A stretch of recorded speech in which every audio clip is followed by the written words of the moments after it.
যমদূত আত্মাকে কিভাবে দেহ থেকে আলাদা করে, এটাই আজকে আমাদের যমদূত সিরিজের তৃতীয় পর্বের আলোচ্য বিষয়। জানার আগে চ্যানেলটাকে সাবস্ক্রাইব করুন। গরুড় পুরাণে বলা হয়েছে, মৃত্যুর সময় মানুষের শরীর ধীরে ধীরে শক্তি হারাতে শুরু করে। প্রথমে হাত পা দুর্বল হয়ে যায়, চোখের দৃষ্টি ঝাপসা হয়, আর শ্বাস ধীরে ধীরে কমতে থাকে। এই সময় আত্মা এখনো দেহের ভেতরেই থাকে, কারণ জন্মের পর থেকে সে এই শরীরের সাথেই অভ্যস্ত। ঠিক তখনই যমদূত আসে। যমদূতদের হাতে একটি সূক্ষ্ম পাশ বা দড়ি থাকার কথা বলা হয়েছে। যমদূতরা সেই পাশ দিয়েই আত্মাকে ধরে দেহ থেকে আলাদা করে। ধরো যেমন একটি পাকা ফল গাছ থেকে আলাদা হয়ে যায়, ঠিক তেমনি আত্মা শরীর থেকে বিচ্ছিন্ন হয়। আরেকটা উদাহরণ, যেমন কেউ পুরনো কাপড় খুলে ফেলে নতুন কাপড় পরে, তেমনি আত্মা পুরনো দেহ ছেড়ে নতুন যাত্রায় বের হয়।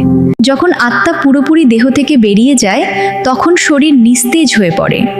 মানুষ তখন বলে সে মারা গেছে, কিন্তু গরুড় পুরাণ বলছে এটা শেষ নয়, এটা শুধু আত্মার এক দেহ থেকে অন্য যাত্রার শুরু।